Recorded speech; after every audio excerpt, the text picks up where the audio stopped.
Shalom, bien-aimés frères et sœurs, shalom, les élus de Dieu. Nous vous souhaitons le bienvenu dans cette école de la grâce de Dieu.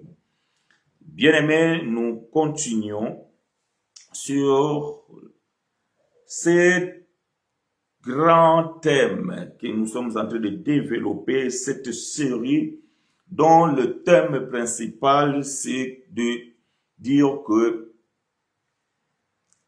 lavez vos consciences des œuvres mortes par l'évangile.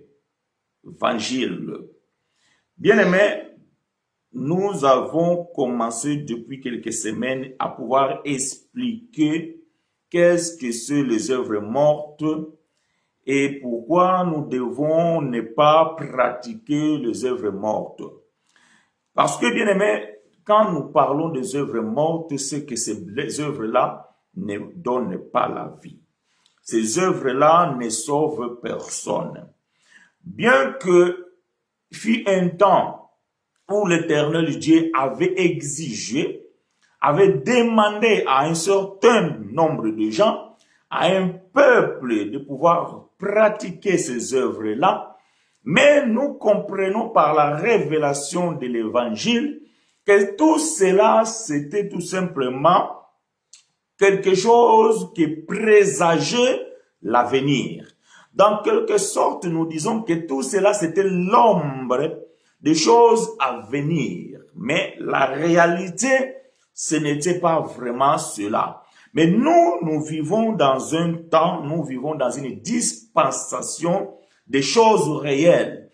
Nous vivons dans une dispensation où ce qui était l'ombre a pris corps.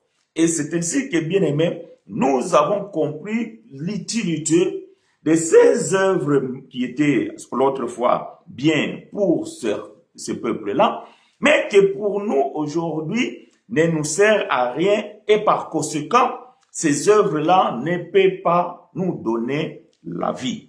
Voilà donc, bien aimés frères et sœurs, ce que nous sommes en train de développer déjà durant plusieurs semaines. Alors, aujourd'hui, nous allons, bien aimés, donc faire la continuité et nous avons pour sous-thème que nous allons pouvoir partager ce matin.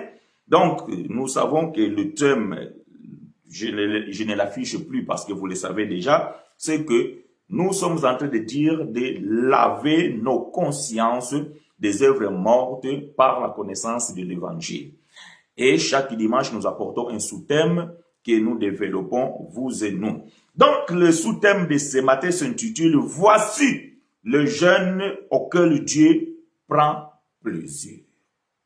Voici le jeûne auquel Dieu prend plaisir. Votre manière de jeûner ne plaît pas à Dieu.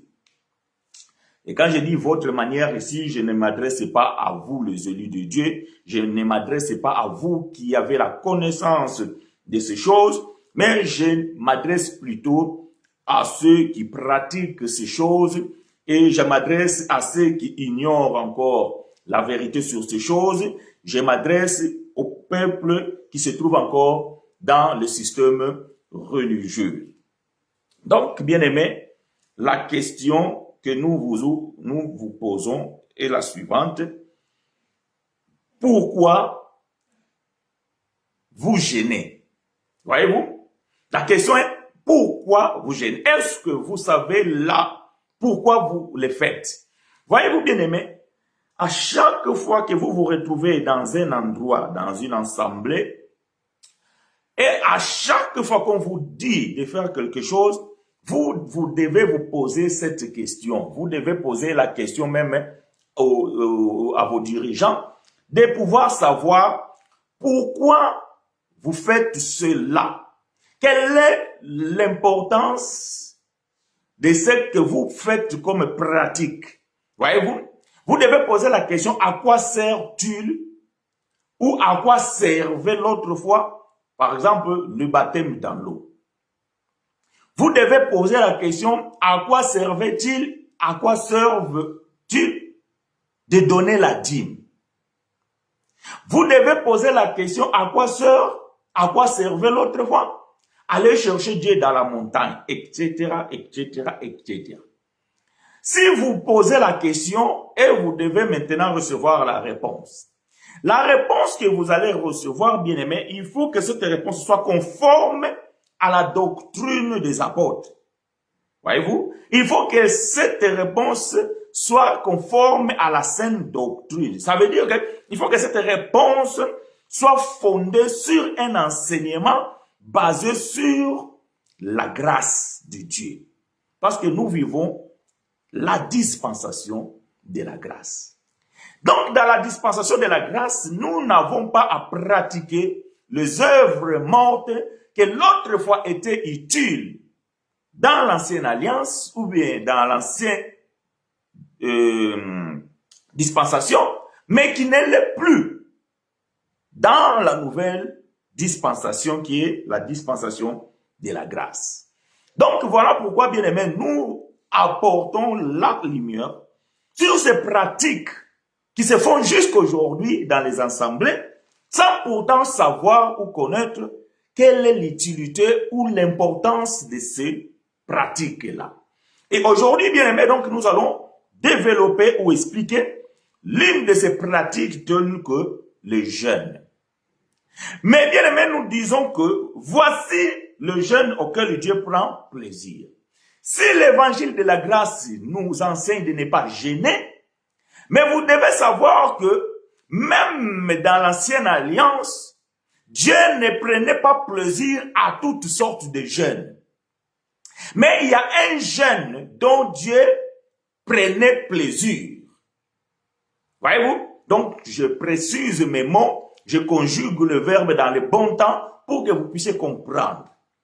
Donc, je répète, je dis que si l'évangile de la grâce ne nous permet pas de pouvoir jeûner dans cette dispensation, néanmoins, dans l'ancienne alliance, Dieu ne prenait pas plaisir à toutes sortes de jeûnes.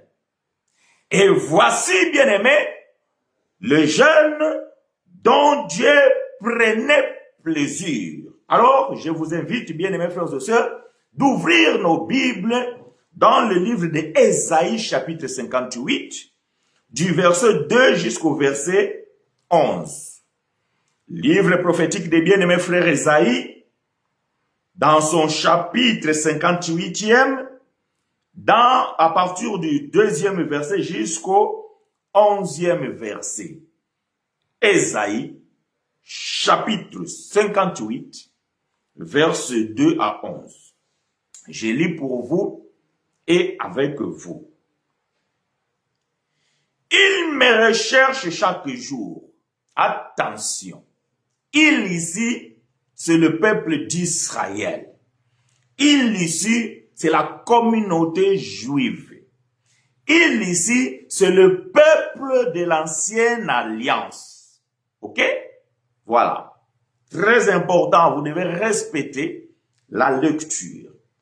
Il me recherche chaque jour. Voyez-vous, nous, dans la nouvelle alliance, nous ne pouvons pas rechercher Dieu parce que nous avons Dieu avec nous et il a trouvé sa demeure dans nos cœurs. Par conséquent, nous n'avons pas à le rechercher parce que nous ne l'avons pas perdu.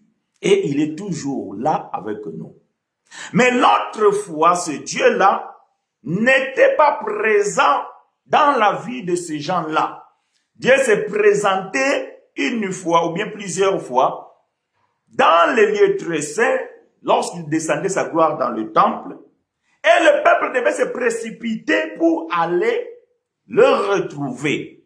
Et lorsqu'il ne les retrouvait pas, alors le peuple devait les rechercher. Ce n'est pas le cas avec nous dans cette dispensation de la grâce. Je continue la lecture.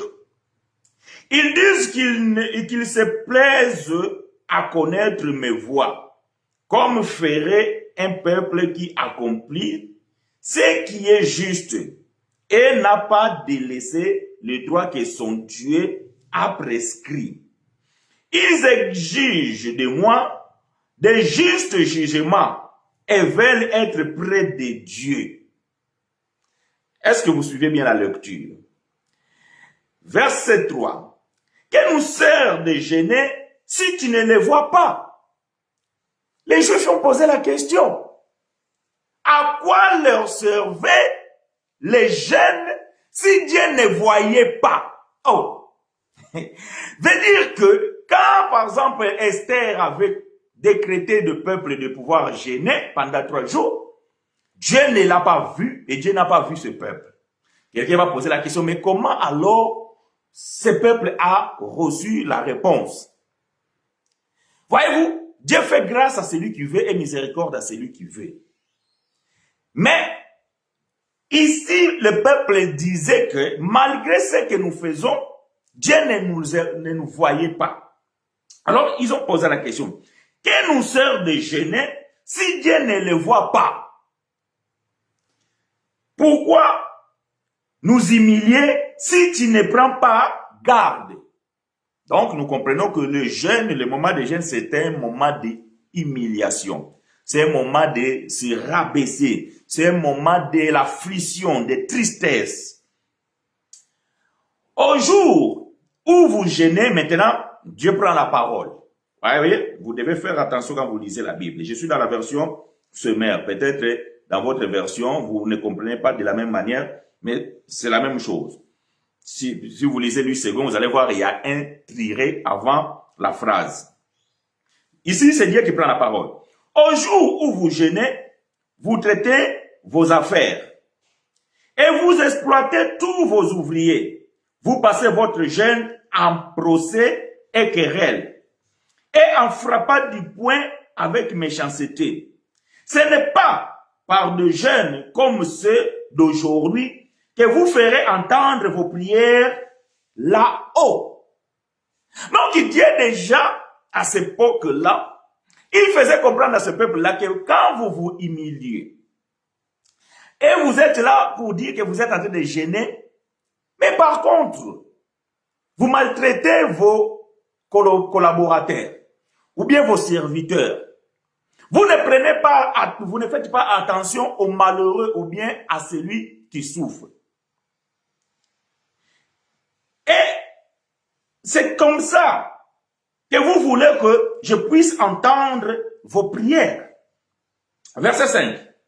Est-ce que c'est là le jeûne auquel je prends plaisir? Dieu pose la question. Est-ce que à cela, le jeûne auquel je prends plaisir? Ce peuple s'est approché à Dieu pour dire que nous sert de jeûner si tu ne les vois pas? Pourquoi alors que nous devons nous humilier, nous allons porter les sacs, nous n'allons pas manger pendant 1 jour, pendant 2 jours, pendant 3 jours, nous n'allons pas travailler et au final, tous ces sacrifices, tu ne vois rien et tu ne prends même pas garde de nous. Mais le Seigneur a posé aussi la question. Il a dit, mais le problème c'est que quand vous gênez,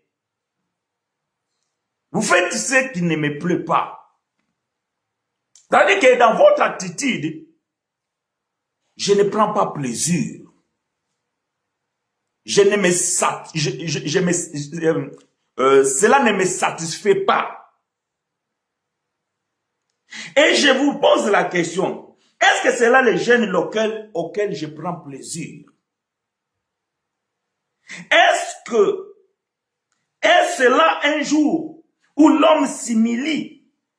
S'agit-il de courber la tête comme un jonc et de vous étaler sur les sacs et descendre? Est-ce qu'il s'agit de pouvoir ne pas manger, de pouvoir avoir l'air triste et de se dire que non, pendant 4 jours, je ne mangerai pas, je ne boirai pas? Est-ce que c'est ça le jeûne dont je prends plaisir? Non, Dieu pose la question, mes bien-aimés. Pouvez-vous appeler cela un jour de jeûne que l'Éternel agrée? J'aime ça. Donc, il y a eu un débat entre Dieu et ce peuple-là. Parce que le peuple se revendique, voyez-vous, le peuple se revendique, il dit, mais non Seigneur, nous n'avons pas mangé, nous n'avons pas travaillé, nous n'avons pas fait ceci, nous nous sommes humiliés, nous nous sacrifions. Et par-dessus tout, tu ne prends pas plaisir et tu ne prends pas garde à nos prières. Mais le Seigneur dit, le problème c'est que je ne prends pas plaisir dans cette attitude-là. Ce n'est pas ce qui me plaît. Verset 6. Le jeûne qui me plaît est celui-ci qui consiste. Voilà maintenant Dieu va pouvoir expliquer le sort de jeûne dont l'Éternel prend plaisir. Comment ce peuple-là devait jeûner. Le sort de jeûne dont Dieu prenait plaisir. Dieu dit maintenant à partir du verset 6, le jeûne qui me plaît est celui qui consiste à détacher les liens de la méchanceté, à délier les courroies de toute servitude, à mettre en liberté tous ceux que l'on opprime et à briser toute espèce de joug. C'est partager ton pain avec ceux qui ont faim. Donc voilà les jeûnes que Dieu prenait plaisir. Ce n'est pas que non, je ne mange pas, que je ne bois pas, que je porte le sac, que je me mets les cendres sur la tête et tout ça. Non. Dieu dit le jeûne qui prend le plaisir, c'est que vous devez libérer vos esclaves.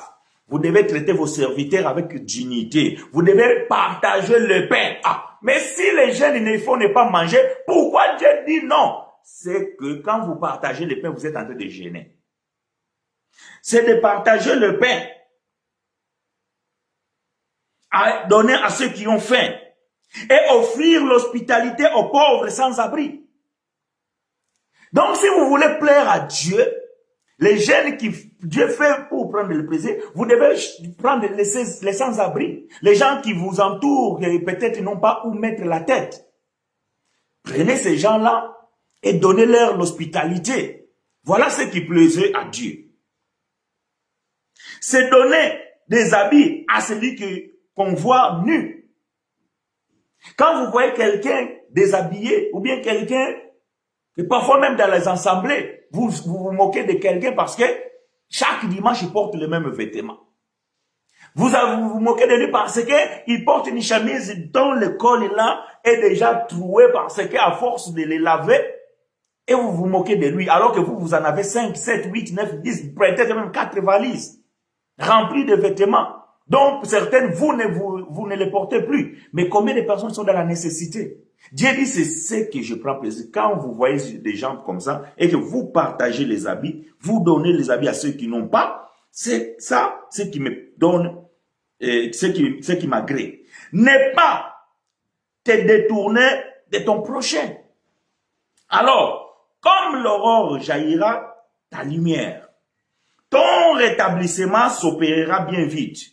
Oui, alors la justice marchera devant toi et la gloire de l'Éternel sera l'arrière-garde. Voyez-vous, quand vous pratiquez ces choses, l'Éternel sera devant toi comme un éclaireur. Et derrière toi, il sera comme un gardien. Parce que vous faites des choses dont l'Éternel prend plaisir. Bien aimé, non, moi je fais 21 jours. Là, je ne fais même pas le contact de quelqu'un. C'est bien. J'ai abandonné le téléphone, j'ai abandonné les écrans, je suis allé à la montagne, c'est bien. Mais quand vous descendez de cette montagne après 21 jours de jeûne, quelle est votre attitude dans le quartier? Quelle est votre attitude dans l'assemblée? Comment est-ce que vous partagez vos biens avec les autres? Comment alors vous traitez vos prochains?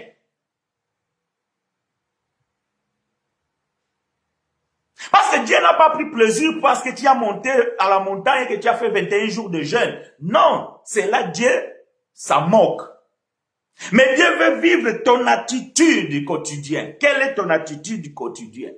Voilà ce que Dieu exigeait à ce peuple-là. Il dit que les jours où vous humiliez, les jours où vous dites que vous n'allez rien manger, les jours où vous prenez des cendres, vous déversez sur vous. Les jours où vous portez les sacs, cela ne me plaît pas.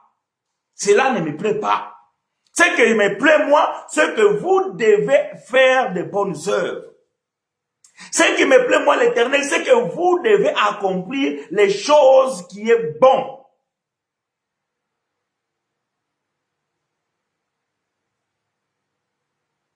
Et le Seigneur dit que si vous accomplissez ça, voyez-vous, parce que le peuple, ces peuples-là, nous lisons cela à partir du verset 2, ces peuples-là se plaignaient. Il dit que,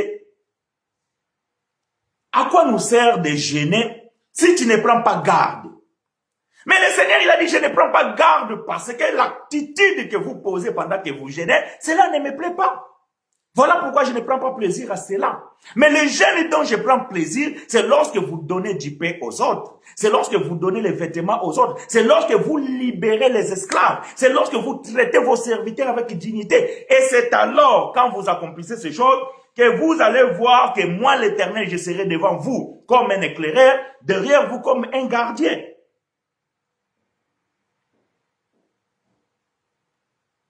Verset 9. Quand tu appelleras, l'Éternel il répondra. Quand tu crieras à l'aide, il dira, je suis là.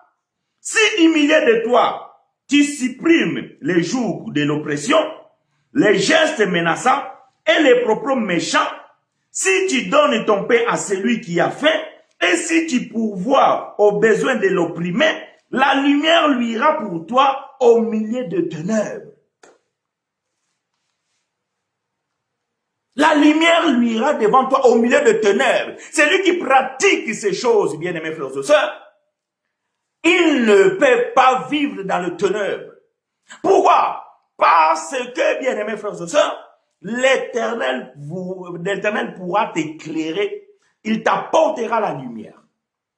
Parce que, bien-aimés frères et sœurs, si tu marches selon la volonté de Dieu, si tu fais ce qui plaît à Dieu,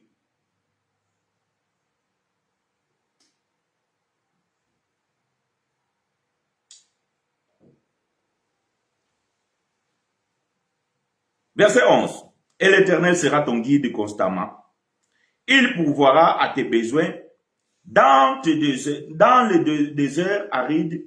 Il te fortifiera et tu ressembleras à un jardin bien arrosé, à une source vive aux eaux intarissables. Voyez-vous ce que Dieu avait recommandé au peuple israélite. Le jeûne qui me plaît. Le jeûne dont je prends plaisir. Ça, bien-aimé, c'est le jeûne dont Dieu prenait plaisir. Donc, veut dire que tous les autres jeûnes là ne plaisaient pas à Dieu. Autrement, Dieu aurait dit qu'à part cela, il y a aussi les jeûnes de ne pas manger pendant 3 jours. Dieu aurait dit aussi qu'il y a aussi le jeûne de pouvoir s'attrister pendant X jours. Dieu aurait dit aussi que voilà aussi quand vous portez les sacs, cela aussi me plaît. Mais Dieu dit que je ne prends pas plaisir à ce que vous faites. Quand vous décrétez les jours de jeûne, que vous n'allez pas manger, vous n'allez pas boire. Et nous allons dans la forêt, bien dans le désert. Nous allons à la montagne. Oui, vous faites des sacrifices. Mais Dieu dit, je ne prends pas plaisir. Donc, bien aimé, je disais ici que lorsque un pasteur vous dit des choses, vous devez lui poser la question, mes frères, ou bien pasteur, apôtre, bishop, que sais-je, à quoi sert alors de jeûner? Qu'est-ce qui nous apporte le jeûne?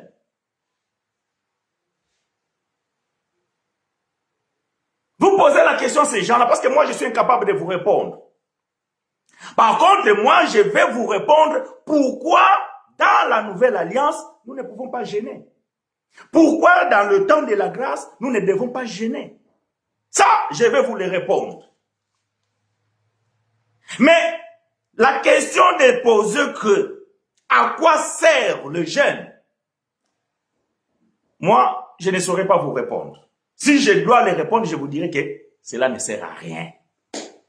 Bonjour frères bien-aimés, les serviteurs qui demandent de jeûner connaissent bien Ésaïe 58. Alors pourquoi continue-t-il de recommander le jeûne?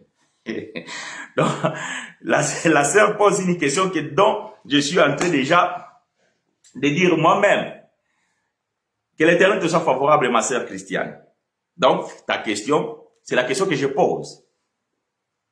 Moi, j'ai dit, posez question à ces frères-là, donc à ces pasteurs-là qui connaissent Ésaïe 58, mais qui continuent quand même à recommander de jeûner. Parce que moi, votre frère chinois, quand je lis ma Bible, dans les évangiles, ça veut dire que la révélation de la parole, je n'ai jamais vu un apôtre recommander de jeûner. Non, je n'ai pas vu. Si vous avez un verset dans les évangiles, j'ai bien dit, attention, quand je parle des évangiles ici, c'est pas Matthieu, Marc, Luc, Jean, non, ça, ce ne sont pas des évangiles. Vous le savez, nous avons déjà dit ces choses. Ça, ce sont des livres historiques et biographiques du Seigneur Jésus. Les livres évangéliques commencent par le Romain. Parce que même Actes des Apôtres, ce n'est pas un livre de l'évangile, c'est un livre de témoignages. Voyez-vous? Mais l'évangile commence par le livre de Romains. Et à partir du livre de Romains, vous allez jusqu'au bout.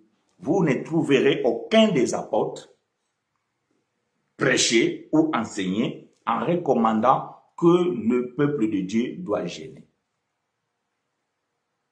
Mais pourquoi alors ces gens-là continuent? Ma soeur, c'est parce qu'ils ignorent. Parce qu'ils ignorent la grâce de Dieu. C'est parce qu'ils ignorent la révélation de la parole de Dieu. Voilà pourquoi, moi aussi j'ai posé une question et vous allez faire,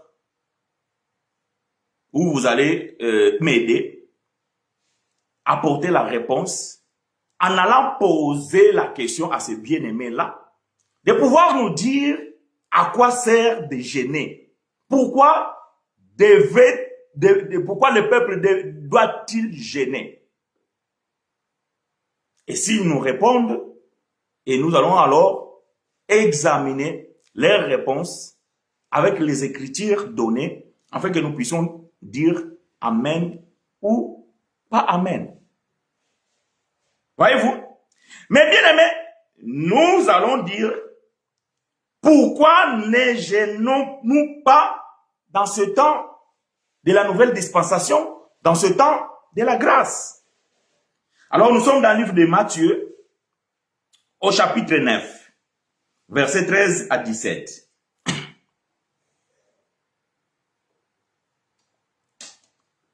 Il se peut que ces pasteurs-là ignorent ces choses. Alors,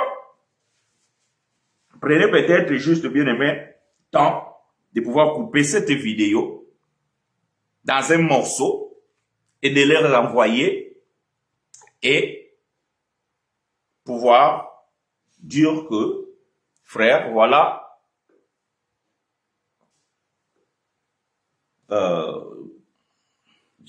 attendez, j'arrive pas à lire. Bonjour apôtre, pourquoi les apôtres ont-ils jeûné? Alors acte 14, 23. Ok, je vais répondre à ta question, je vais arriver. La sœur Ina, frère, est-ce que l'évangile n'est pas un témoignage? Ok, donc, non. L'évangile, ce n'est pas un témoignage. L'évangile, c'est la révélation de la parole. Donc, nous devons savoir une chose. Il y a ce que nous appelons l'écriture. L'écriture, c'est tout ce qui est écrit. Ça veut dire de la Genèse jusqu'à Jean. Ça, c'est l'écriture. Et cette écriture a été inspirée. Mais cette écriture-là renferme une connaissance. Alors que l'évangile, c'est la révélation de la parole. Non, l'évangile, c'est la révélation de la parole. Ça veut dire que l'évangile vient maintenant expliquer ce qui était inspiré. Parce que ce qui était inspiré n'était pas révélé, mais était caché. Voilà pourquoi la Bible, Paul va pouvoir dire dans Éphésiens chapitre 3 que cet évangile que j'apporte, selon la révélation qui m'a été donnée, cela a été caché aux temps anciennes. C'est-à-dire les gens de l'autre fois n'ont pas eu cette révélation parce que cela a été caché pour eux, mais révélé dans ces temps-ci. Je n'ai pas le temps de lire, vous pouvez lire Éphésiens chapitre 3. Voyez-vous? Donc ça c'est l'évangile. Les témoignages, c'est comme quand je dis ici que le livre des Actes des Apôtres, c'est un livre de témoignages. Parce que le frère Luc, bon, beaucoup peut-être ne savent pas, c'est frère Luc qui a écrit le livre des Actes des Apôtres. Frère Luc, en écrivant Actes des Apôtres, il a consulté les témoins qui ont vécu ces choses, qui l'ont expliqué, qui l'ont cité, qui l'ont dit, ce qu'ils connaissaient. Et dans certains cas, lui aussi, il était là comme témoin oculaire, parce qu'il a marché avec Paul, il a marché avec Pierre, et il a aussi écrit des choses que dont lui-même, il a vu. Voilà pourquoi il pouvait témoigner. Mais en aucun cas, le livre des Actes des Apôtres, ce n'est pas un évangile, mais un livre de témoignage. Mais, est-ce que l'évangile peut aussi témoigner? Bien sûr. Mais l'évangile, ce n'est pas un témoignage. Mais l'évangile peut aussi témoigner. J'espère que je me suis fait comprendre. Frère Emilson, il a dit, pourquoi alors les apôtres ont-ils gêné? Alors, Actes des Apôtres, chapitre 14, verset 23. Oui. Voilà pourquoi je suis en train de dire, les apôtres, dans le livre d'Actes des Apôtres, ce livre ici-là, vous devez comprendre, c'est un livre où l'église commence. Mais l'église qui commence là, c'est l'église des Juifs. Ok? Ceux qui lisent la Bible, ceux qui font l'étude biblique, ils le savent. C'est l'église des Juifs. C'est les Israélites. Ça a commencé d'abord avec les 120 qui étaient dans la chambre haute. Et après les 5000 et les 3000, tous étaient des Juifs. Et ils sortaient de la loi et ils étaient dans la transition. Bien aimé, le temps de la transition, c'est le temps où les choses vont lentement, petit à petit, et on élimine les unes après les autres. Voilà pourquoi on appelle ça le temps de la transition. Dans d'autres termes, nous parlons de cela, la cohabitation. Ça veut dire que malgré la mort de Jésus, mais certaines pratiques persistaient encore parce que la révélation, ça veut dire que l'évangile de la grâce n'était pas encore là. Voilà pourquoi les apôtres, ils ont baptisé, ils ont gêné, ils ont circoncis, ils ont fait beaucoup de choses dont Moïse exigeait. D'accord? Mais je répète, aucun de ces apôtres, après avoir compris ces choses, n'ont recommandé dans leurs livres. Par exemple, tu verras que frère Pierre, il a gêné.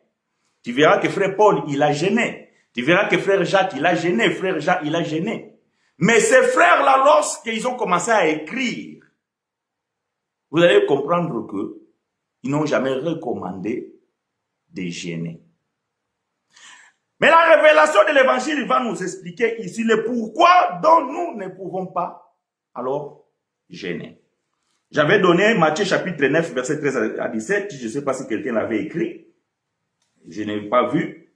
Donc, aidez-moi à écrire ces choses, bien-aimés frères et sœurs.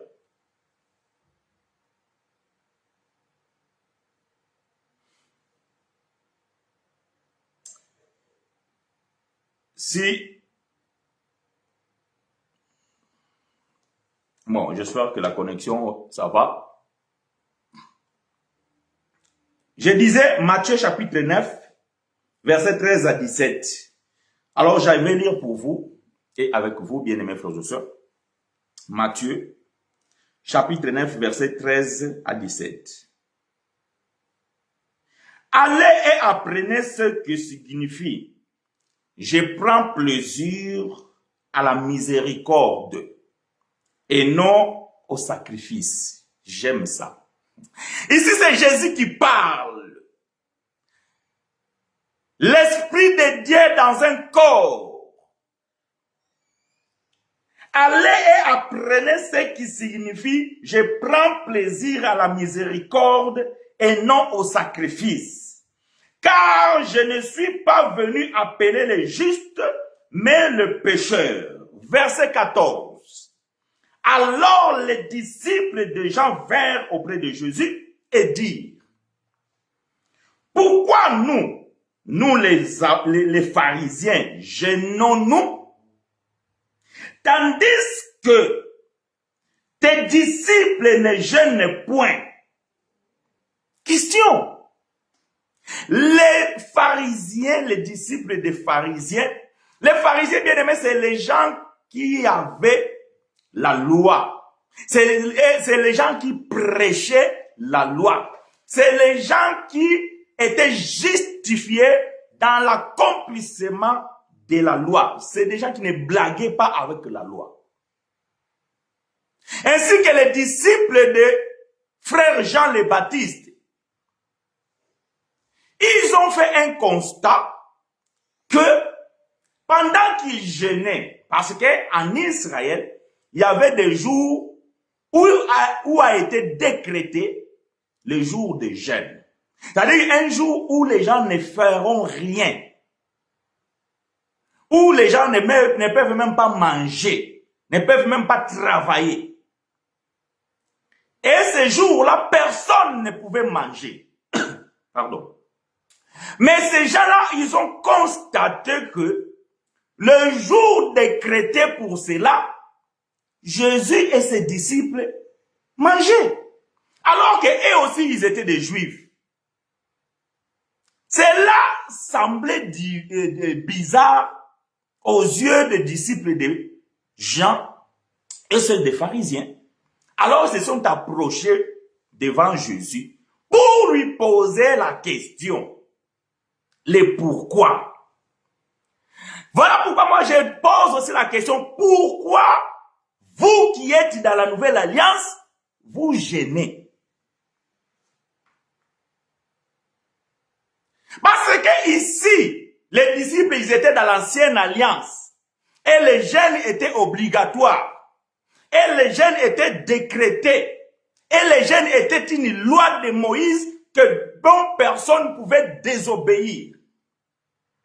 Mais la question qu'on pose à Jésus, pourquoi dans l'ancienne alliance, ou dans le temps où Moïse est en vigueur, quand je dis Moïse, c'est-à-dire la loi, est en vigueur, comment ça fait-il que toi qui es un maître, parce que Jésus était maître en Israël, était un docteur, comment ça fait-il que toi qui es docteur, toi qui es maître, enseignant, tu es un juif, et tu consens que tes disciples, le jour des jeûnes, ils mangent. Et voici la réponse.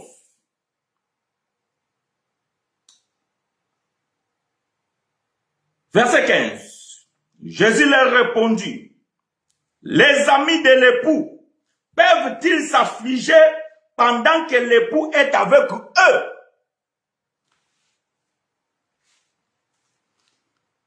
Le mot affligé ici, ça veut dire gêner. Ça veut dire s'attrister. Être malheureux.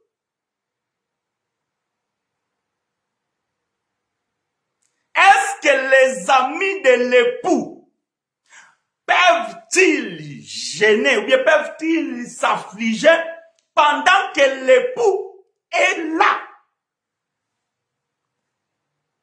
Les jours viendront où l'époux leur sera enlevé, et alors ils gêneront.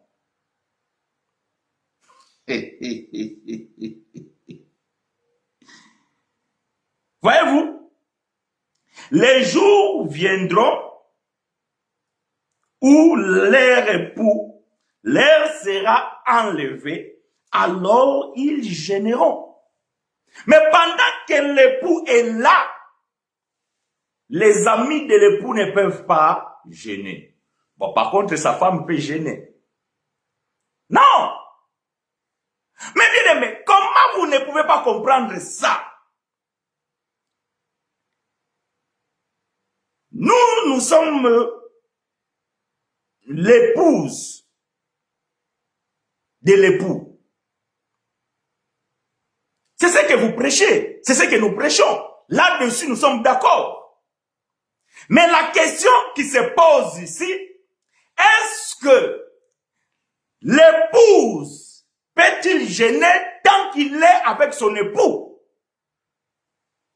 Bon, donnez-moi la réponse.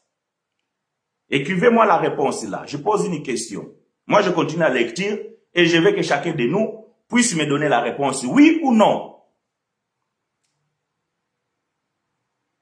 C'était quoi l'importance du gêne dans la loi?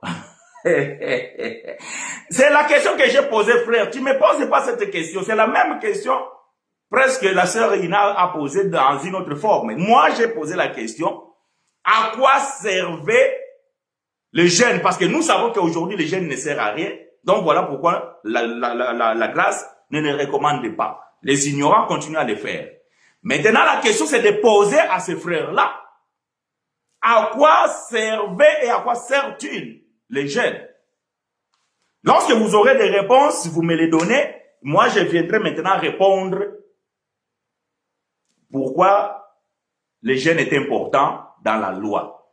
Parce qu'il y a des Nicodèmes qui viennent la nuit. Si je réponds ici, donc ils auront la réponse.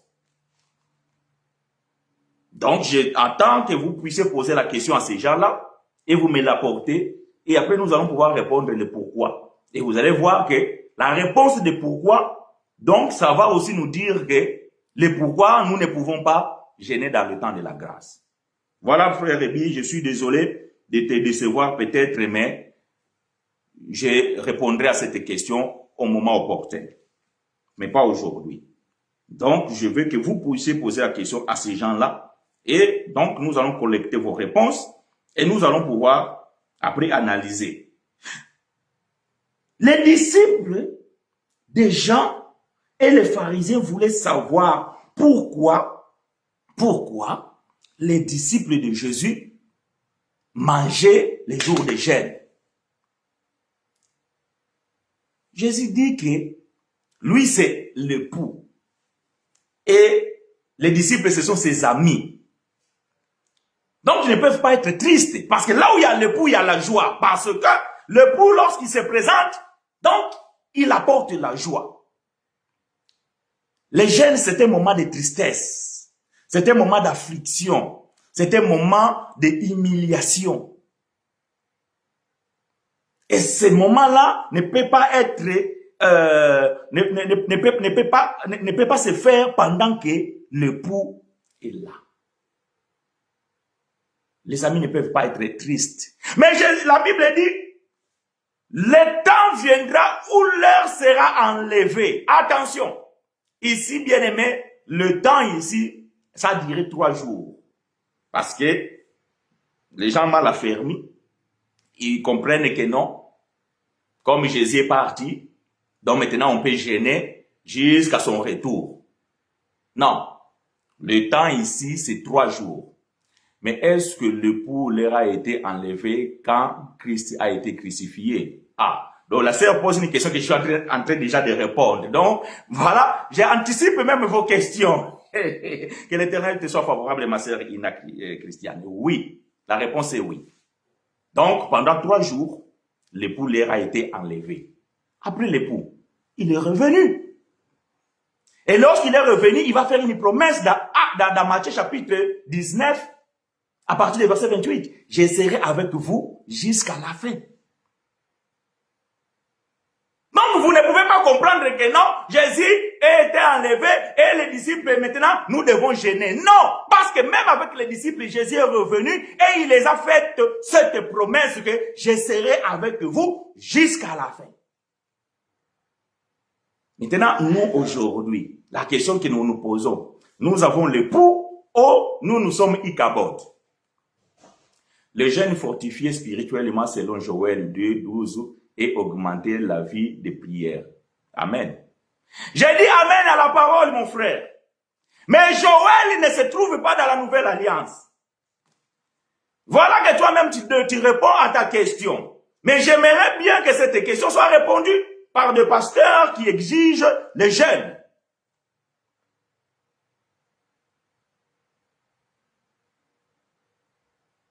Est-ce que tu me comprends, frère?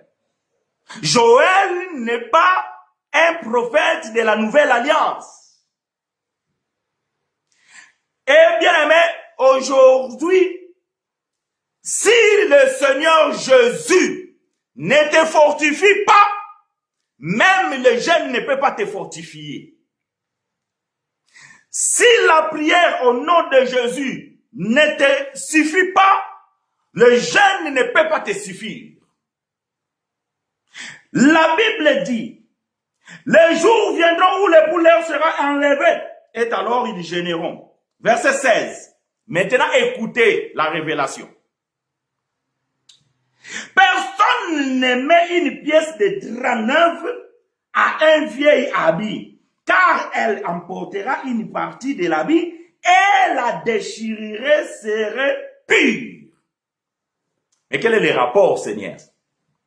On parle de jeunes ici, mais quel est le rapport d'une vieille habit et l'habit neuf?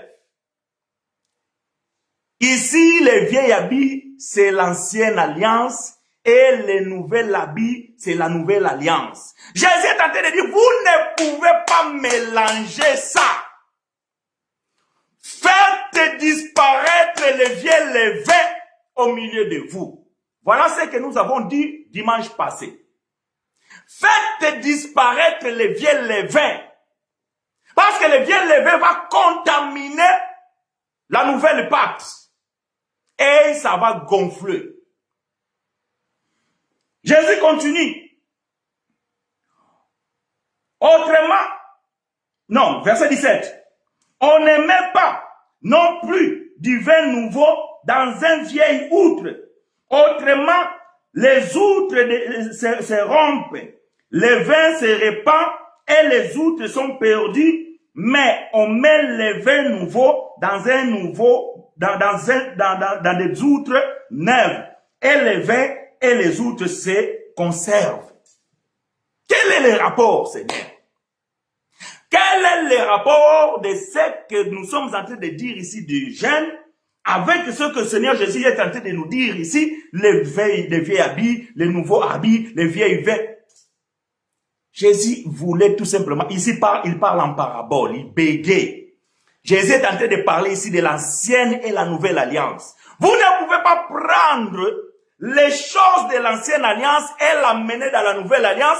Autrement, la nouvelle alliance sera tachée. Ça va se déchirer. Ça va se gâter. Vous ne pouvez pas prendre les vieilles vins et mettre dans des outres neuves. Parce que bien, vous devez comprendre, dans l'ancien temps, les outres ne se faisaient pas avec des verres. Comme aujourd'hui, on a des bouteilles de vin dans des verres. Non. À l'époque, les outres se faisaient souvent avec des peaux des animaux. Voyez-vous? Avec des peaux des animaux bien faits, tout ça bien cousu. Et ça conservait bien le vin. Mais ces outres-là, quand ils devenaient vieux, voyez-vous, quand les outres devenaient vieux, donc ils avaient tendance de claquer. Donc, ça peut péter. Alors, si vous mettez du nouveau vin là, le temps que le vin va commencer à fermenter, voyez-vous, le vin va commencer à fermenter, à un moment donné, ces outres-là ne supporteront plus, va se casser, parce que vous avez mis du nouveau vin dans un vieil outre. Voilà pourquoi Jésus va dire que non. Ça veut dire que, bien aimé, si vous prenez les choses de la nouvelle alliance et que vous voulez pratiquer ça en même temps que les choses de l'ancienne alliance, ça ne marchera pas. Et de même, vous ne pouvez pas prendre les choses de l'ancienne alliance et les ramener dans la nouvelle alliance parce que c'est de vieux levain. Va gonfler, ça va gonfler, ça va gonfler, ça va faire péter les vies des hommes. Les autres ici, bien aimés, c'est nous, les individus dans la nouvelle alliance. Et on ne peut pas prendre les vieilles choses de l'ancienne alliance, les gènes. Voilà, c'est pas moi qui le dis, c'est Jésus qui est en train de dire ici que les gènes, c'est les vieilles. C'est vieille alliance, c'est le vieux vin, c'est le vieux drap. C'est des choses anciennes. Ça, c'était pour l'ancienne alliance. Mais mes enfants, mes amis, ceux qui devaient devenir plus tard son épouse, ne peuvent pas vivre avec des vieilles choses. Parce que ces vieilles choses-là vont contaminer les nouveaux et cela ne marchera pas. C'est ce que nous vivons aujourd'hui.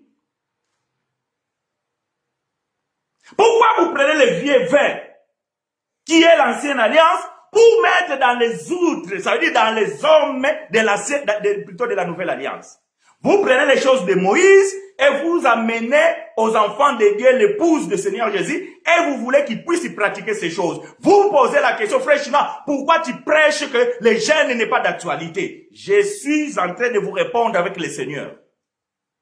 Le pourquoi que le jeûne dans la nouvelle alliance n'est pas d'actualité. Parce que vous allez nous contaminer, nous allons oublier la croix de Christ pour donner toutes ces choses à nos sacrifices. C'est ainsi que vous dites que, bien-aimé, c'est grâce au jeûne et prière que Dieu m'a donné du travail. Vous oubliez la grâce de Dieu. Maintenant, quand vous dormez, vous vous réveillez le matin, vous respirez. Vous pouvez me dire combien de jours vous avez jeûné pour obtenir le souffle de vie? Là, vous allez me répondre, non frère, c'est Dieu qui m'a fait grâce.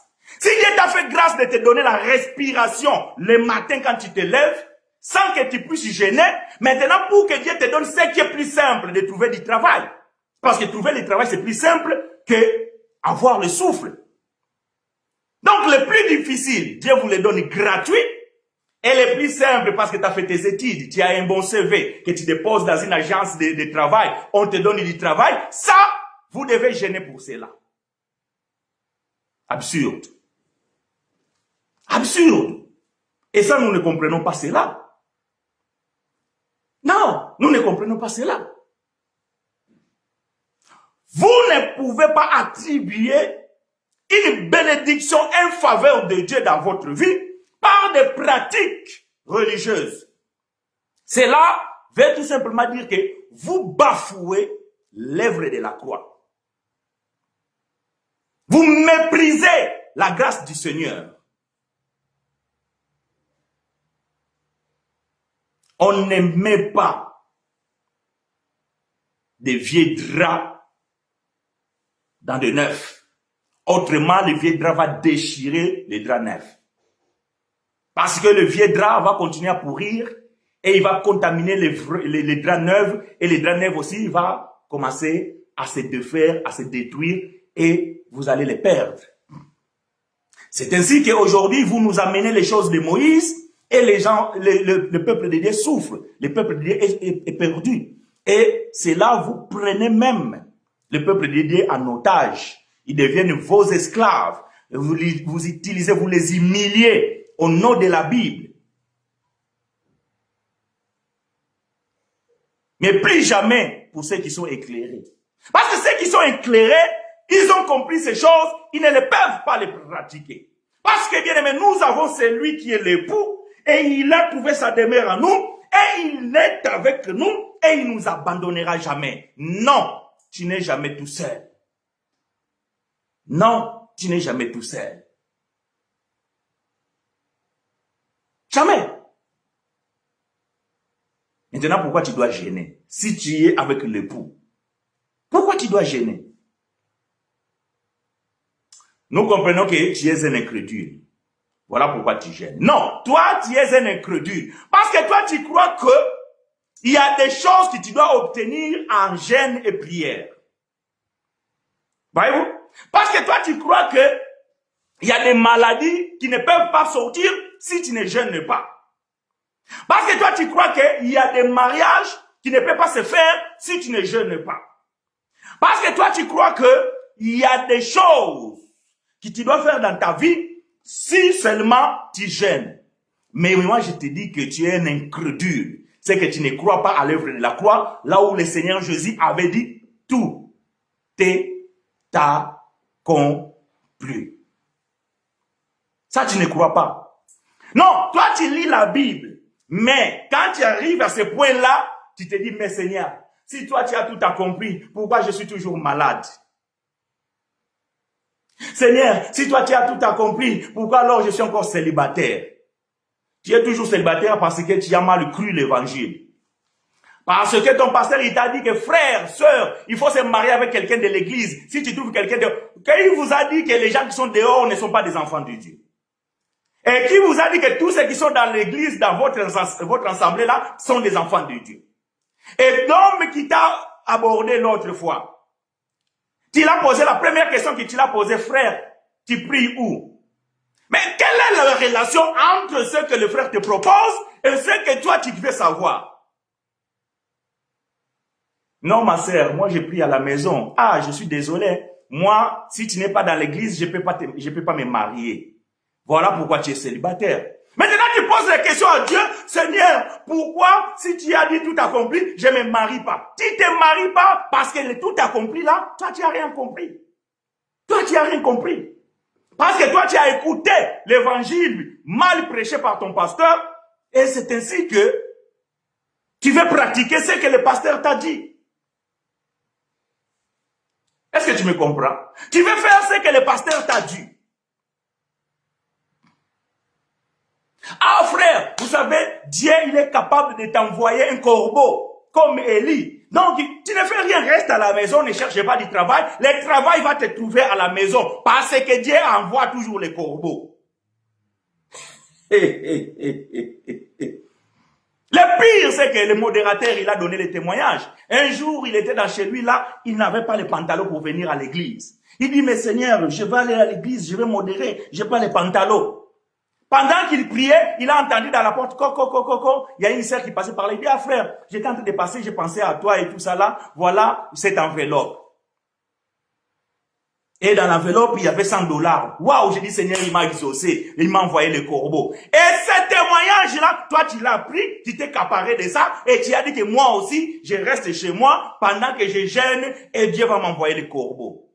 Bien-aimé, le corbeau ne viendra pas. Le corbeau ne viendra pas. Non, frère. Quand vous comprenez mal l'évangile, vous allez souffrir. Et vous êtes des incrédules. Vous ne croyez pas à la parole de Dieu. Vous ne croyez pas à l'évangile. Vous ne croyez pas à ce que le Seigneur dit. Voilà pourquoi vous avez besoin d'ajouter votre part. Bien-aimé, non. Dans ces choses-là, toi, tu n'as rien à faire. Toi, tu acceptes la grâce de Dieu. Les matins, quand tu te lèves, tu as le souffle de vie. C'est que Dieu t'a fait grâce. Maintenant, il t'a donné le souffle pourquoi? Pour que tu restes cloué dans ton lit? Non, ça c'est les morts. Parce que ceux que Dieu a enlevé le souffle ne peuvent plus se lever, ne peuvent plus aller chercher du travail, ne peuvent plus aborder une femme, ne peuvent plus accepter la proposition d'un homme. Non, c'est fini pour eux. Parce que Dieu les a enlevé le souffle. Mais toi, le frère Salomon, il va dire dans l'Ecclésiaste, vaut mieux un chien vivant qu'un lion mort. Vaut mieux un chien vivant qu'un lion mort. Parce que le chien, il a encore de l'espoir, mais le lion, malgré lui, c'est fini pour lui. Mais c'est pas fini pour toi. Voilà pourquoi Dieu te donne le souffle les matins. Et Dieu t'a donné le souffle, mais toi, tu restes cloué sur ton lit. Et tu veux que le travail te trouve là. Tu veux que le mariage te trouve là. Tu veux que... Non, frère.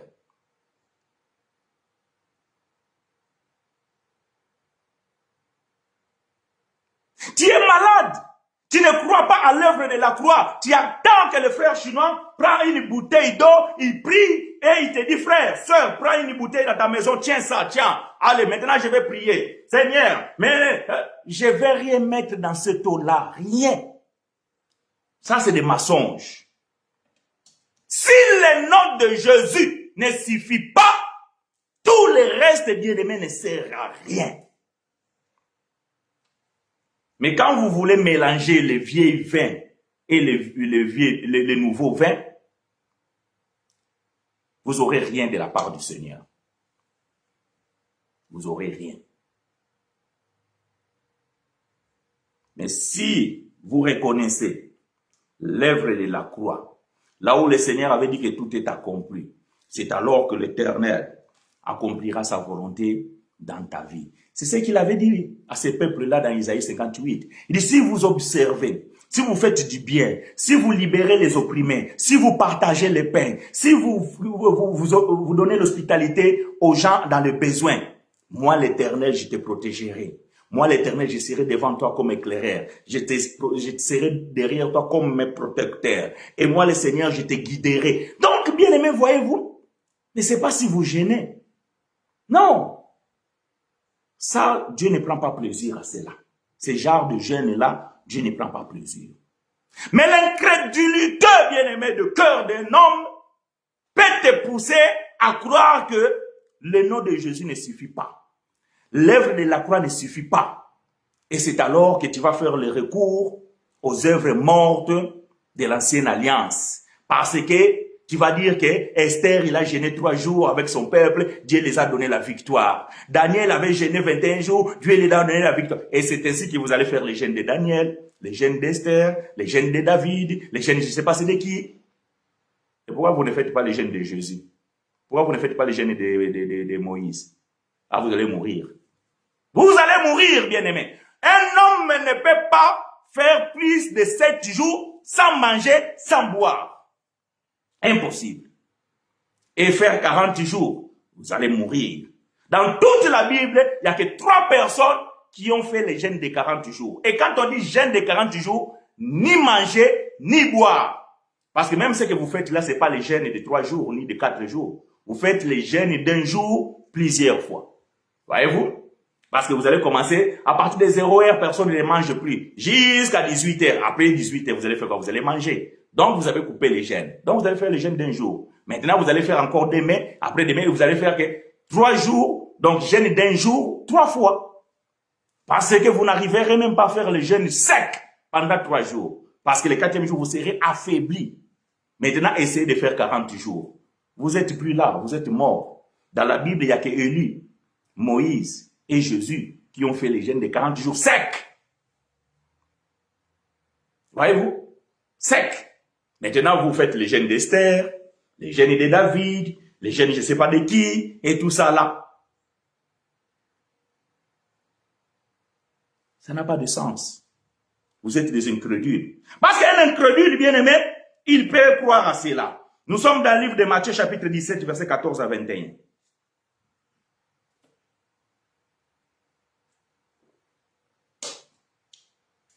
Mais nous allons lire le verset 21 d'abord.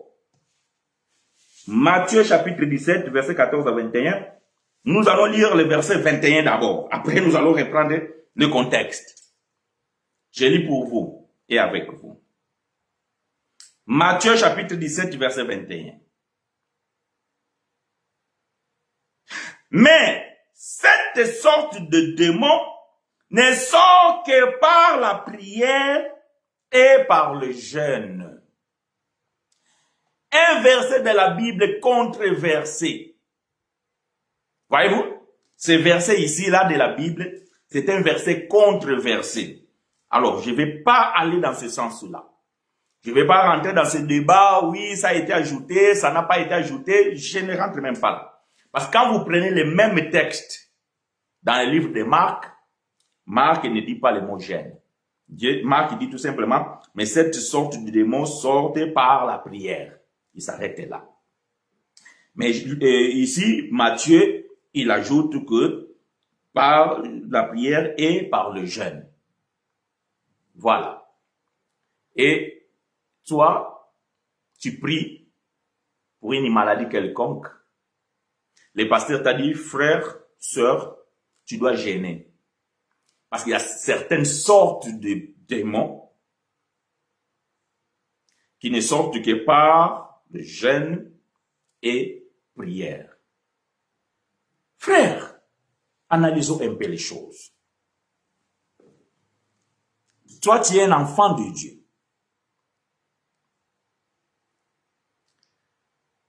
Est-ce que tu es sûr vraiment que tu es un enfant de Dieu?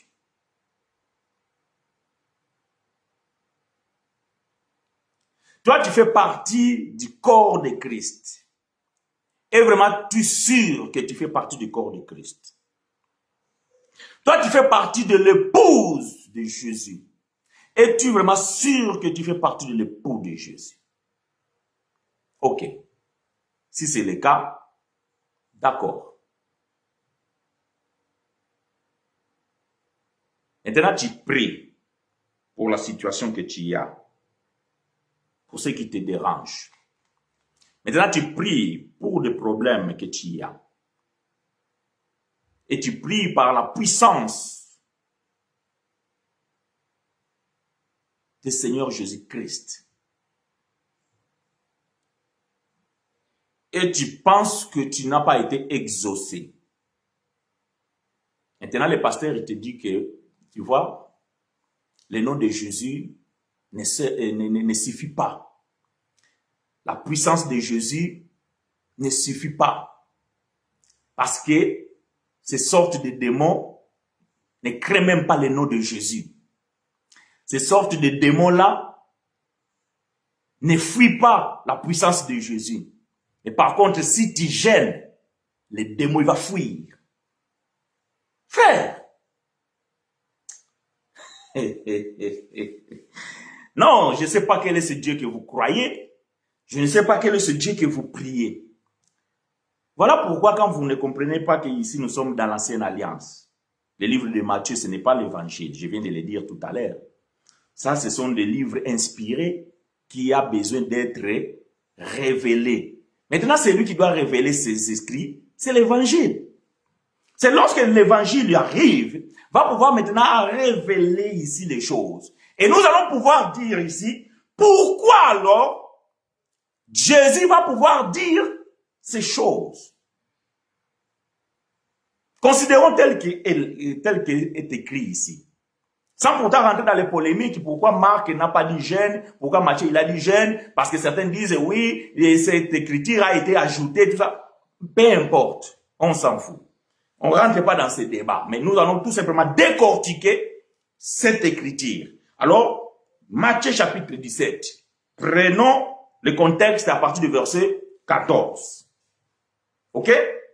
À partir du verset 14. Je vais lire Matthieu chapitre 17, verset 14 à 21. Lorsqu'ils furent arrivés près de la foule, un homme vint se jeter à genoux devant Jésus et dit, Seigneur, ayez pitié de mon fils, qui est lunatique et qui souffre cruellement. Il tombe souvent dans le feu et souvent dans l'eau. Donc, les sortes de démons ici, c'est un démon de la maladie de lunatique. Voilà les démons ici. Verset 16. Je l'ai amené à tes disciples et ils n'ont pas pu le guérir. Ah! Voilà le problème. C'est que cet enfant était malade. Et les disciples, on leur a amené cet enfant afin qu'il puisse prier, afin que cet enfant soit guéri. Mais l'homme me dit que tes disciples n'ont pas pu la guérir. Mais la question de se poser ici, mais les disciples, ils ont prié comment? Parce que je vous signale que ces disciples-là ne savaient pas prier. C'est pas moi qui l'ai dit. Si vous revenez un peu dans Matthieu 9 ou Matthieu 6, si j'ai la bonne mémoire, ils vont poser la question à Jésus, enseigne-nous comment prier. Ces disciples-là ne savaient pas prier. Maintenant, on leur a mené un enfant qui souffrait d'une maladie lunatique. Ils ont commencé à prier. Dieu d'Abraham, Dieu d'Isaac, Dieu de Jacob, Dieu de nos ancêtres, guéris cet enfant. Les démons étaient toujours là. Parce que les démons connaissent bien Abraham. Il ne tremblait pas. Les démons connaissent bien Isaac. Il ne tremblait pas. Les démons connaissent bien Jacob, il ne tremble pas. Ils ont dit, Dieu de Moïse, Dieu d'Élie qui a invoqué le feu. Les démons connaissent bien Élie, il ne tremble pas. Voyez-vous? Les démons connaissent tout ça, mais ils ne tremblent pas.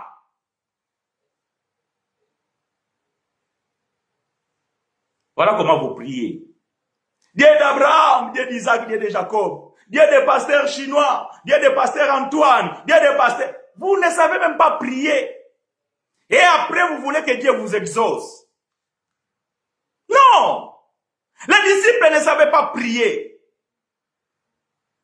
Parce qu'ils priaient au nom d'Abraham, d'Isaac. Mais démons, ils connaissent Isaac. Démons connaissent Abraham. Frère Jacques va dire que les démons aussi connaissent Dieu et ils tremblent. Mais les démons ne tremblent pas devant Abraham. Démons ne tremblent pas devant Esaïe. Démons ne tremblent pas devant Moïse. Démons ne tremblent pas devant Élie. Non, le nom d'Élie ne fait pas trembler de démons. Le nom d'Abraham ne fait pas trembler de démons. Verset 17. Race incrédule et perverse, répondit Jésus. Jusqu'à quand serai-je avec vous? Jusqu'à quand vous supporterai-je? Amenez-les-moi ici. Ah! Race incrédule. Donc Jésus dit à ses disciples qu'ils étaient des incrédules. Mais comment ça? Ils croyaient à Abraham. Ils croyaient à Moïse. Ils croyaient à Élie. Ils croyaient à Jacob. Ils croyaient à Daniel, à David. Pourquoi Jésus va dire des incrédules? Oui, parce que la foi en Abraham ne peut pas guérir un malade. La foi en Moïse ne peut pas donner la solution à un problème. La foi vient de ce qu'on attend vient de la parole de Christ. Il faut croire au Seigneur Jésus et à l'œuvre de la croix pour que tu sois guéri. Il faut croire au nom de Jésus, il faut croire à l'œuvre de la croix, il faut croire à ce que le Seigneur a fait, afin que tu puisses être exaucé. Mais les disciples, ils étaient des incrédules. Donc, ils croyaient plus à Moïse qu'à Jésus. Parce que s'ils croyaient à Jésus, ils allaient dire que les mêmes Pierre ici, qui étaient ici, les mêmes Jean qui étaient ici, quand ils ont cru, parce que Jésus va dire à Pierre, quand tu seras converti, affermis tes frères. Souvenez-vous d'Actes des Apôtres, je pense qu'au chapitre 9 ou au chapitre 3. Ils allaient au temple, Pierre et Jean, et ils arrivent là, ils trouvent un homme qui était là depuis longtemps en train de mendier, mais il était paralytique. Cet homme, il a tendu la main en attendant qu'on lui donne des pièces, qu'on lui donne quelques billets. Mais Pierre et Jean, ils se sont regardés, ils disent, mes frères, moi j'ai rien, et toi? Moi aussi j'ai rien. Alors, que ferons-nous? Ils ont regardé l'homme, ils ont dit, nous n'avons rien à te donner, ni l'or, ni l'argent, mais ce que nous avons.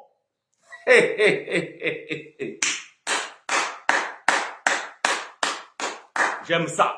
Ce que nous avons, nous te le donnons au nom d'Abraham, au nom de Moïse. Est-ce qu'au nom d'Isaac? Non, non, répondez-moi. Est-ce qu'au nom de qui?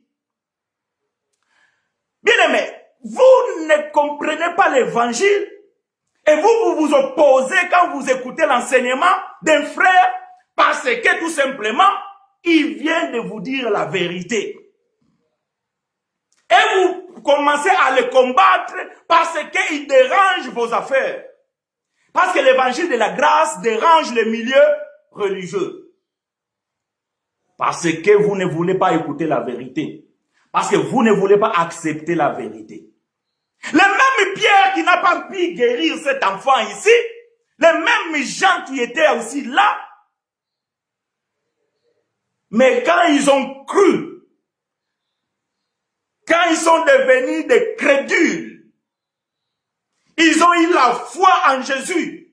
Ils ont dit que ce que nous avons, nous te le donnons au nom du Seigneur Jésus. Lève-toi et marche. Mais ça, Pierre, Jean, Jacques, Matthieu et compagnie ne savaient pas le dire à ce père qui était avec son enfant. Alors Jésus va dire que race d'incrédules et perverse, répondit Jésus, jusqu'à quand serai-je avec vous? Jusqu'à quand vous supporterai-je? Amenez-les-moi ici. Verset 18. Jésus parla sévèrement aux démons qui sortit de lui et l'enfant fut guéri à l'heure même. Parce que les démons, il a entendu la voix de Jésus et les démons connaissaient Jésus et ils tremblaient. Voilà que les démons s'enfuient parce qu'il a écouté la voix de Jésus. Parce que les démons connaissent bien la puissance de Jésus que nous parfois, et surtout les religieux qui sont des incrédules. Voilà pourquoi quand Jésus va traverser la mer, il va trouver dans le village de Gadara un fou de Gadara. Comment c'est comme ça que la Bible l'appelle? Et le fou va se précipiter devant Jésus en criant, qu'y a-t-il entre toi et moi, Jésus, fils de Dieu vivant? Mais Jésus posa la question à ses disciples, qu'est-ce que les gens disent que je suis? Ah, tu es prophète. Ah, tu es le fils de charpentier. Ah, tu es... Il fallait que Dieu révèle la pierre pour que Pierre puisse dire que tu es le Dieu plutôt le Seigneur, le fils de Dieu très haut. Mais cette révélation, les démons l'ont déjà. Parce que les démons ont vu, ils ont vu Jésus, ils ont senti la puissance. Et ils ont commencé à trembler. Ils ont supplié Jésus. Non, non, non, ne nous fais pas du mal. Non, jette-nous dans ces pourçons. Parce que les démons ont besoin de continuer à vivre.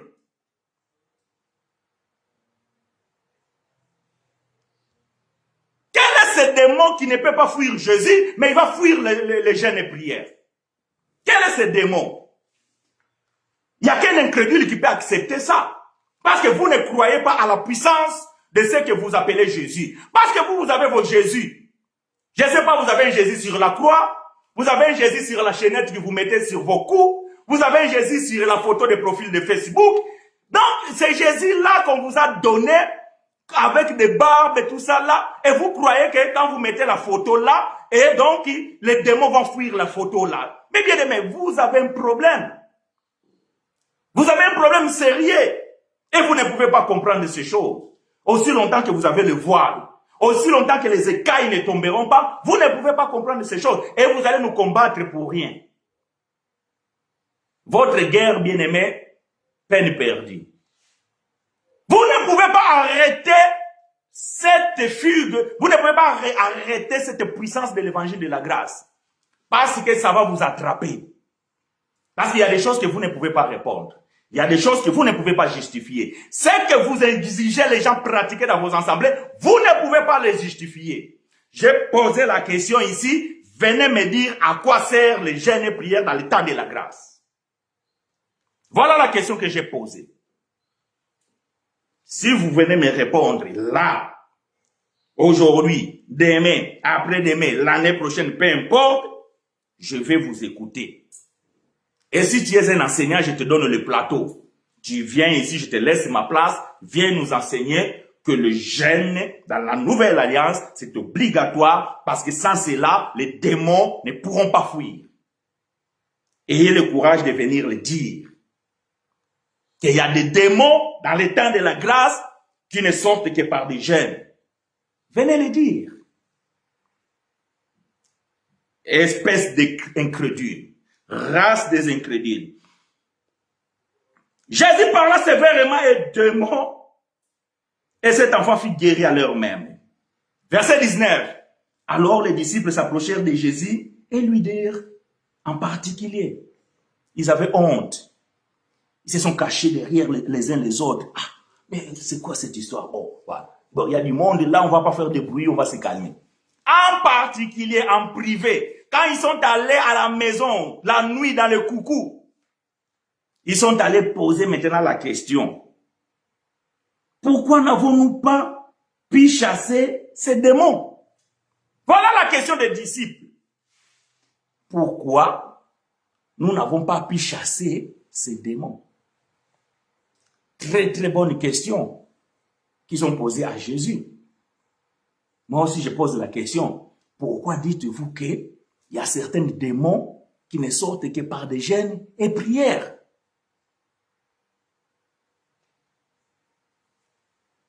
Verset 20, Jésus répond, c'est à cause de votre incrédulité. Waouh! Pourquoi devez-vous gêner? Parce que vous êtes des incrédules. C'est pas frère China. Arrêtez de m'accuser à tort. C'est frère Jésus qui a dit ça. Ce n'est pas moi. C'est le frère Jésus qui a dit ça. Vous gênez parce que vous êtes des incrédules.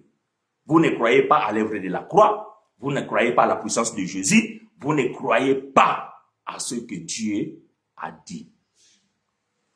Non, vous ne croyez pas.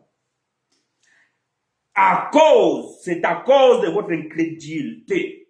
Leur dit Jésus, je vous l'ai dit en vérité, si vous aviez de la foi, comme un grain de sénévé, vous direz à cette montagne, transporte-toi d'ici, et elle se transporterait, rien ne vous serait impossible.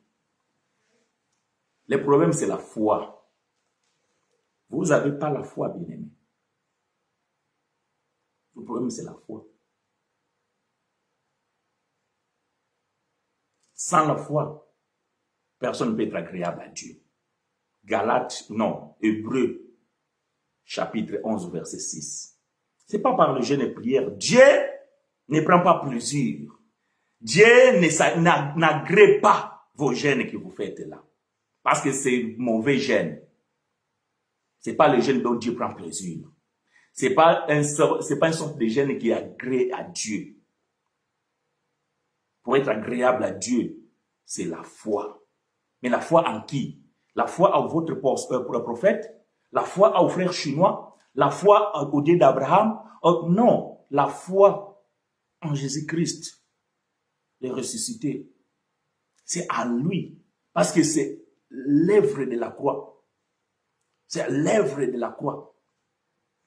C'est là où tout a été accompli. Vous devez croire à ça. Si vous ne croyez pas à la résurrection, votre foi est vaine. Votre foi est vaine. Vous êtes toujours dans l'autre côté, dans l'ancienne alliance. Là où vous devez faire des œuvres. Là où vous devez pratiquer les œuvres. Pour que Dieu puisse faire quelque chose. Mais nous, bien-aimés, nous sommes dans un temps où Dieu a tout accompli. Et nous ne sommes que des bénéficiaires. Dans Genèse chapitre 12, Dieu va dire à Abraham, je te bénirai, tu seras père de multitudes de trésors. Donc je bénirai ceux qui te béniront et je maudirai ceux qui te maudiront. Donc le verbe est conjugué au temps futur. Je bénirai, je te bénirai, je bénirai ta postérité. Voilà. Mais cet Abraham-là, il était l'homme. Lorsque le véritable Abraham est venu, voilà ce que la révélation de l'évangile va dire dans Éphésiens chapitre 1 au verset 3. Frère Paul va dire ceci. Béni soit Dieu, le Père de notre Seigneur Jésus-Christ, qui nous a bénis de toutes sortes de bénédictions dans le lieu céleste en Abraham. Non, non, non, non. En Isaac. Non, non, non, non, non. En Jacob. Non, non, non, non, non. En Jésus-Christ. Le peuple qui était avec Paul, Paul il dit déjà nous a bénis. Et vous pensez que nous, Dieu nous a oubliés. Et nous, maintenant, nous devons faire recours à Abraham. Nous devons faire recours à Moïse. Nous devons faire recours aux jeûnes et prières. Nous devons faire recours à la montagne. Il y a un problème, frère. Il y a un problème, sœur. Il y a quelque chose qui ne tourne pas rond dans vos têtes. Vous ne pouvez pas croire à ce genre d'évangile.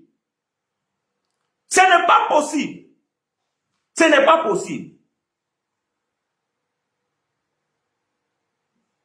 Paul il dit que Dieu nous a bénis. Donc, ça dit les frères de son temps et lui. Mais la doctrine, voilà, parce qu'un jour on va expliquer aussi c'est quoi la doctrine. Parce que j'ai dit la sainte doctrine, la sainte doctrine. Mais c'est quoi la doctrine? Parce que ce qui nous reste, ce qui nous bénéficie dans la Bible, non, c'est la doctrine.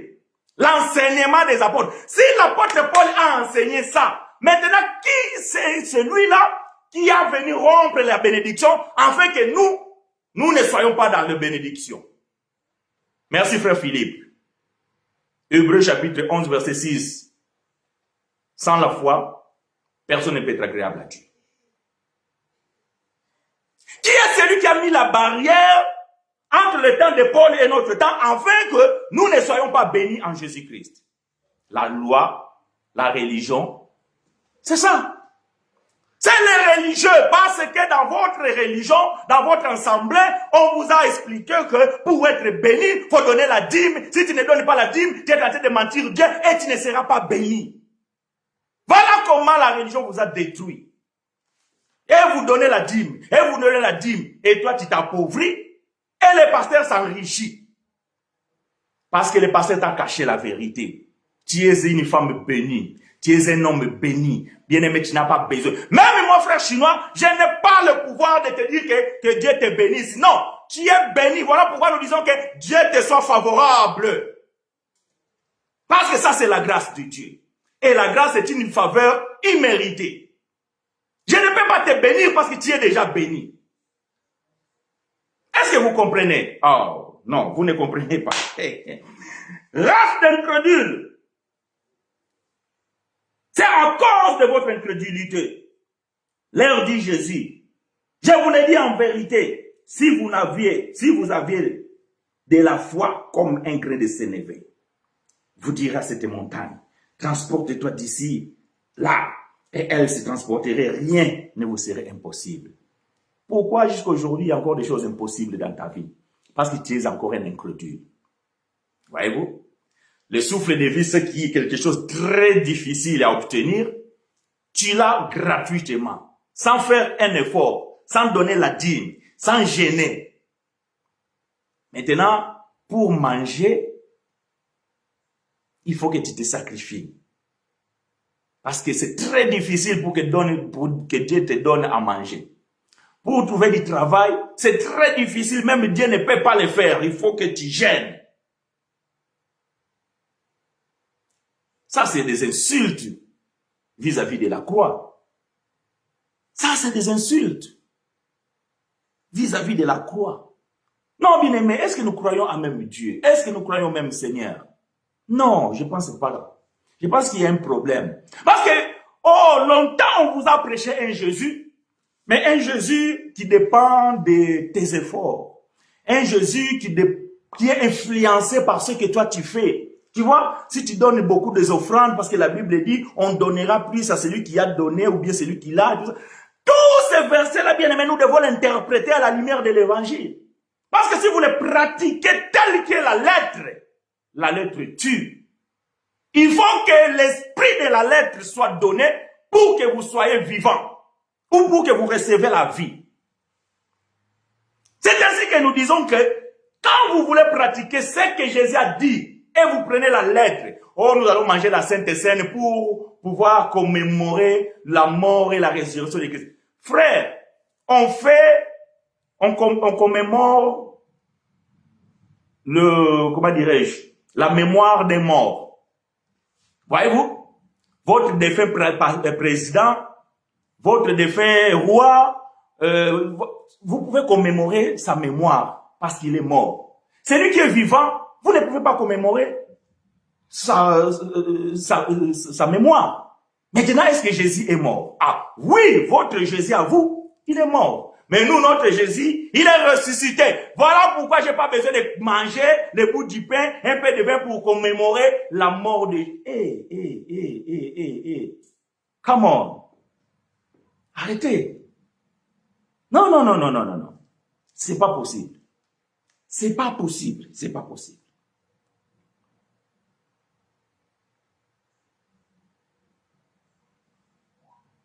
Ça, ce n'est pas possible. Croire comme ça, bien aimé, c'est être incrédule. Pourquoi tes disciples ne gênent-ils pas? Papa Chino Makangilo, tokoki ko bakisa bénédiction likolo ya bénédiction te. La sœur pose la question, est-ce qu'on ne peut pas ajouter la bénédiction au-dessus de bénédiction? Oui, pourquoi pas? Mais c'est pas toi qui vas ajouter la bénédiction. Est-ce que, ma sœur, est-ce que toi, tu peux me bénir à moi? Si tu me bénis, c'est dans l'autre sens. Parce que le mot bénédiction, il a plusieurs connotations. Voyez-vous? Il y a la bénédiction, ça veut dire que Dieu nous bénit des bonnes choses, des choses, tout ce qu'on a, tout ça là. Donc ça, c'est la bénédiction.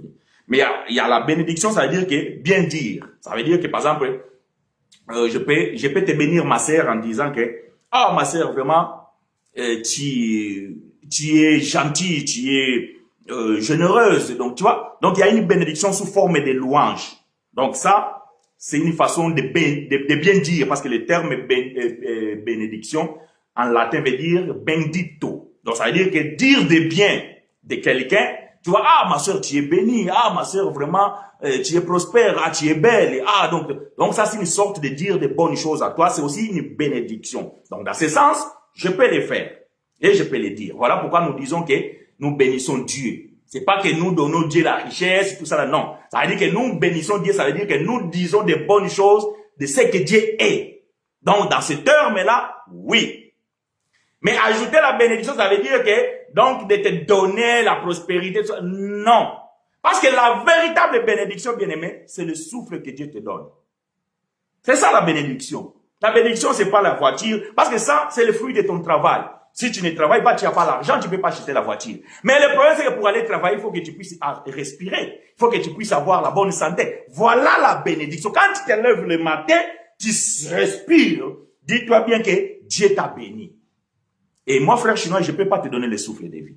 Et je ne peux même pas ajouter une seconde dans ta vie. Si Dieu t'enlève le souffle maintenant, moi, je ne peux pas ajouter une seconde. Je dis, bon, la sœur revient, tu respires, après tu vas partir encore. Impossible. Jamais. Je ne peux pas ajouter la bénédiction dessus de ça. Parce que Dieu a tiré, il a enlevé sa bénédiction.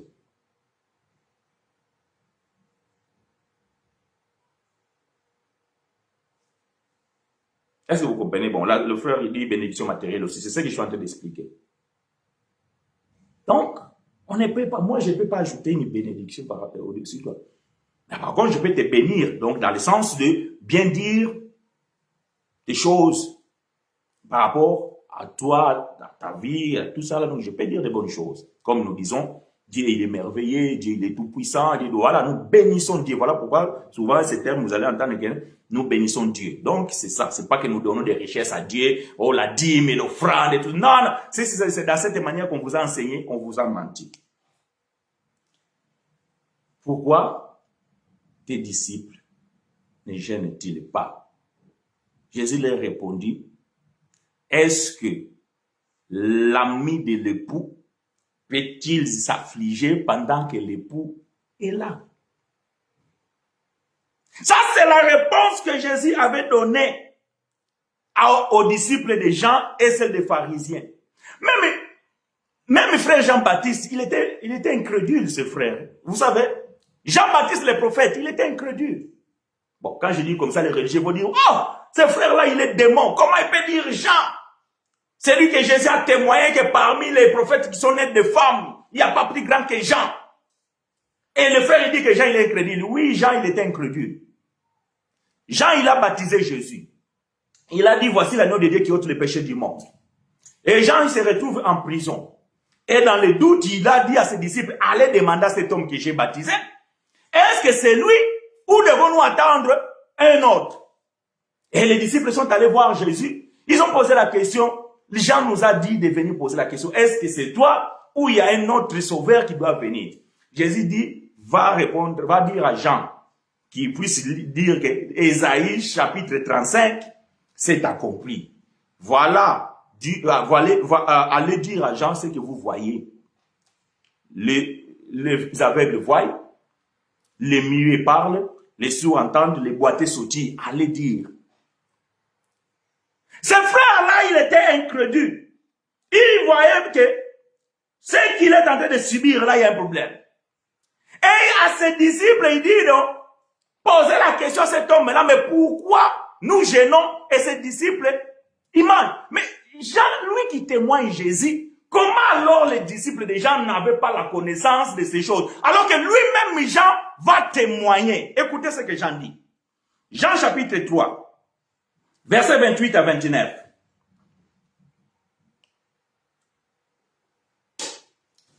Je vais mettre point virgule, bien-aimé, afin de vous laisser là, le temps de pouvoir aussi vaguer dans vos occupations.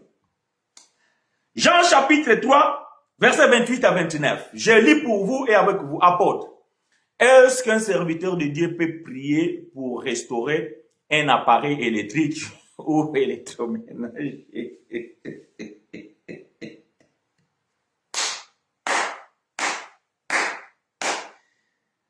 Ah, Seigneur, mon Dieu, mon roi.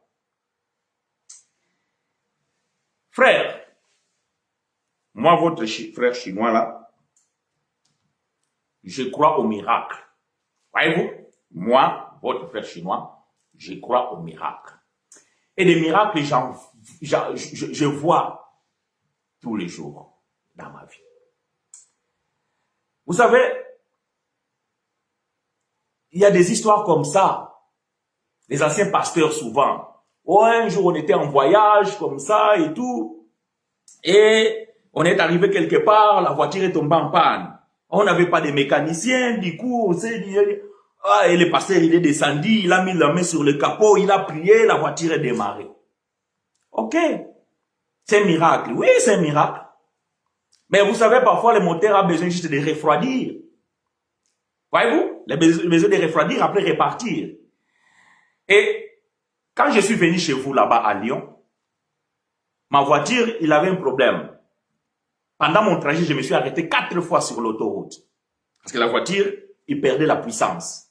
À un moment donné, je dis, mais Seigneur, c'est quoi cette histoire? Je suis parti de chez moi, bien tout ça. Bon, j'ai laissé la voiture se refroidir et je l'ai redémarré. Et il démarrait et je partais. Je pouvais aussi dire que non, j'ai fait des miracles parce que j'ai prié que Seigneur, pourquoi cela m'arrive et la voiture repart. Après, à un moment donné, ma prière n'a plus de puissance, la voiture repart encore. Je cherche, je vais appeler l'assistance, je dis non. Je laisse le refroidir, je démarre, ça démarre, je pars. Jusqu'à ce que je suis arrivé chez vous. Ce que je suis en train de dire, je ne sais pas si je te l'avais dit, mais j'avais dit à frère Blaise. Et le lendemain, on est allé voir la voiture, c'était quoi? Donc, j'avais pris assez d'eau dans mon réservoir. Et la voiture se mettait en sécurité. Et quand on a ajouté de l'eau, quand j'ai fait mon chemin de retour, sans problème. Donc, c'est l'eau qui a fait le miracle. Non, l'eau devait se mettre parce que la voiture a été conçue de sorte que puisse prendre de l'eau dans son réservoir. Voyez-vous? Donc, les miracles, nous croyons. Bien aimé, il y a cela un mois, j'étais dans mon chantier et j'étais en train de travailler. Bon, le fiston, il est là. Oui, Alberto, il est là. Donc, il peut témoigner. Donc, il y avait encore un autre jeune en train de travailler comme ça dans un trémies.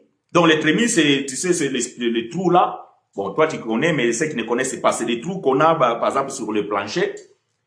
Et j'ai failli traverser. Donc, je suis tombé. Il y avait une jambe qui est rentrée et l'autre jambe était sur le parti solide. Et les frères, Alberto et les autres, ils m'ont attrapé.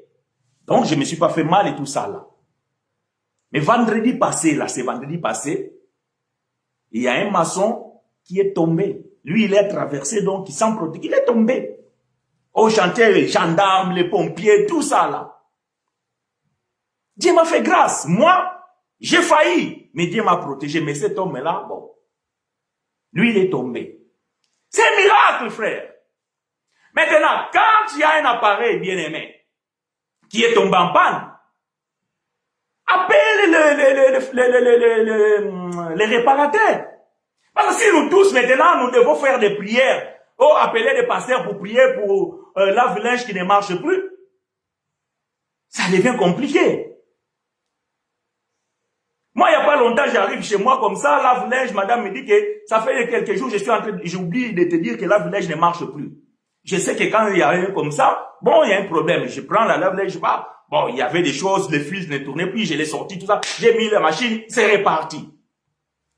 Donc, vous pensez que moi, j'ai pas la puissance de prier, mais j'ai soulevé quand même le lave-linge qui est lourd, je l'ai sorti pour pouvoir l'ouvrir et tout ça là. Mais je pouvais tout simplement faire une prière.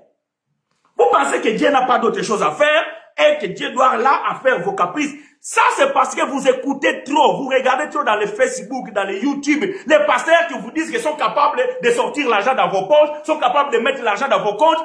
La magie dans l'assemblée de Dieu, ou dans vos églises, là que vous appelez les maisons de Dieu, et vous pensez que ça c'est Dieu. Frère, lui-même le pasteur, il reçoit les offrandes, il reçoit la dîme. Et il met dans la poche, il achète les maisons, il achète des voitures avec la dîme. Et c'est le même pasteur qui est capable de faire paraître l'argent par des miracles. Mais chez lui, il n'a jamais fait sortir de l'argent.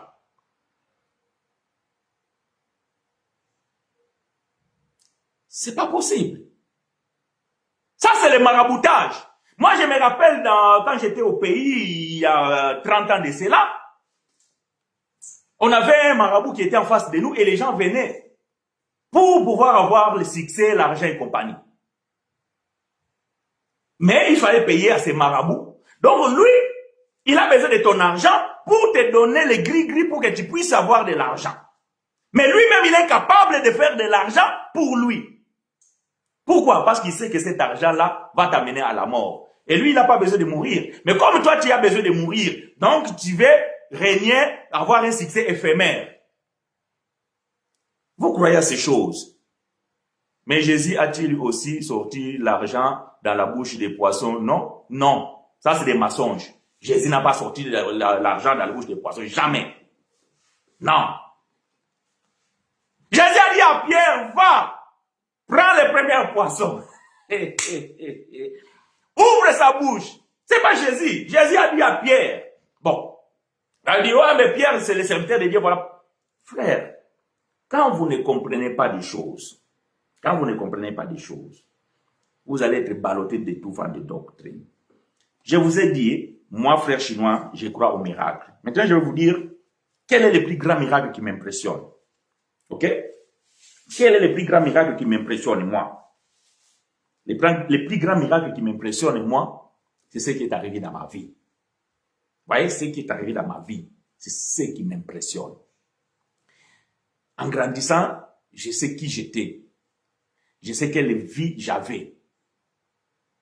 Et lorsque j'ai fait la rencontre avec l'évangile, ma vie a basculé. Jésus a transformé ma vie. Chose impossible, même mon père n'a pas pu le faire. Même ma mère n'a pas pu le faire. Mais Jésus l'a transformé. Je suis devenu ce que je suis aujourd'hui. Voilà les miracles. Ces autres choses que vous voyez là, Dieu avait donné déjà la promesse dans le livre d'Ésaïe chapitre 35 à partir du verset 5. C'était pour convaincre les Juifs de ces choses. Nous, aujourd'hui, nous n'avons pas besoin de miracles pour croire que Jésus existe. Nous n'avons pas besoin de miracles pour croire que Dieu existe. Nous n'avons pas besoin de ça.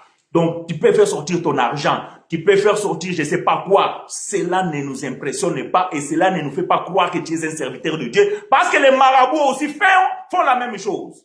Mais un marabout ne peut pas convertir un bandit. Un pasteur ne peut pas convertir un bandit si ce n'est que le Seigneur Jésus. Bien aimé, vous êtes impressionné de quoi?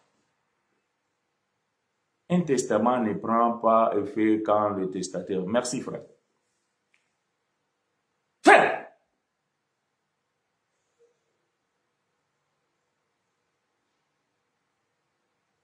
Un testament ne prend pas effet quand le testataire n'est pas mort. Jésus-Christ est vivant, comment alors avons-nous droit à son testament? Ok, c'est une réponse, je n'avais pas compris. Mais, je ne sais pas. Frère, bon, je ne sais pas si c'est frère ou sœur, parce que Ngif ou Joséphine, bon, Joséphine c'est plus féminin, mais bon, Ngif c'est le nom. Bon, confirme-moi juste si tu es sœur ou bien frère, parce que oh, il n'y a pas de photos dans les profils. Je ne sais pas vraiment. Bien, je vais dire bien aimé. Ta question, elle, comment dirais-je? En fait, je vais le reprendre.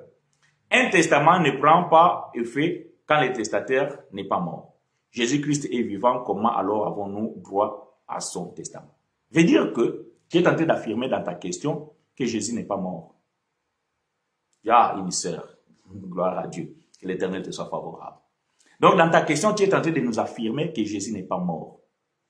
Je n'ai pas besoin de te donner des versets bibliques là où la Bible nous atteste que Jésus est mort. Jésus est mort et ressuscité. Donc, quand il est mort, il a scellé l'ancienne alliance et il a ouvert le testament et nous avons aujourd'hui l'accès au testament. Sans la mort de Jésus, toi et moi, nous ne pouvons même pas avoir l'accès à la bénédiction de Dieu. Donc Jésus est bien mort et ressuscité. Mais je comprends quand même ta question. Le fait que Jésus a ressuscité, cela n'a pas influencé les testaments. Non. D'ailleurs, la mort de Jésus, c'était vraiment pour donner l'accès au testament. Oui, je comprends, c'est pour ça que je suis en train d'expliquer. La mort de Jésus était pour pouvoir, en fait, je ne sais pas si tu as mon numéro de WhatsApp ou même sur les messengers. Si je ne le fais pas, tu m'envoies un texto.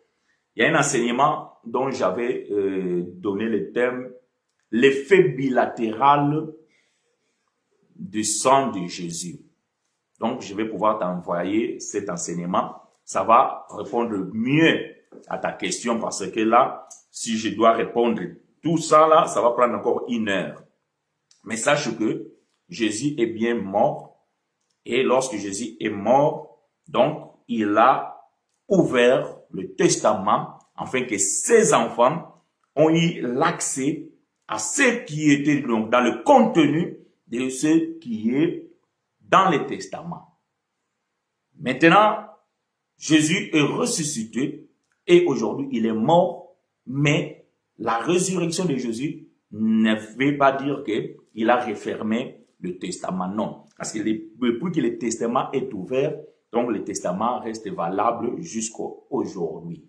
Donc, de ce fait-là, la mort de Jésus a été constatée pour clôturer. Parce que le testament, c'est un acte où est renfermé les derniers souhaits du testateur.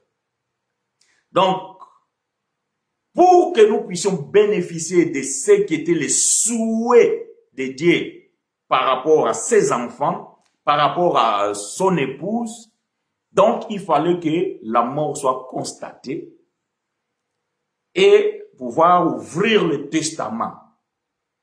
Voilà pourquoi Jésus devait mourir. Une fois que cet acte est fait, Jésus, il a ressuscité parce qu'il ne pouvait pas rester dans l'abîme ou bien dans le sépulcre. Ça, c'est pour une autre histoire. Mais quant au testament, Jésus est bien mort pour valider l'ouverture de ce testament. Donc, Jésus est mort et ressuscité. Il est vivant, bien sûr.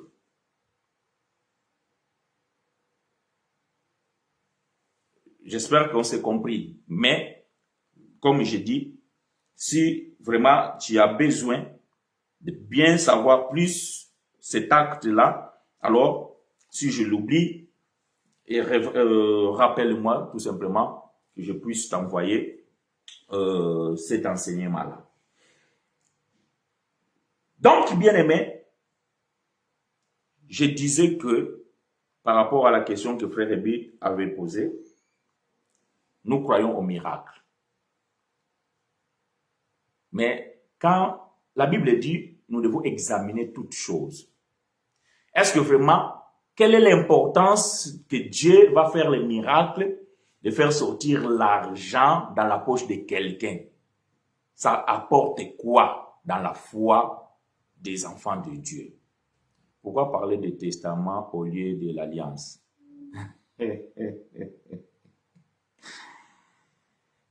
C'est Rina. C'est la même chose, ma soeur.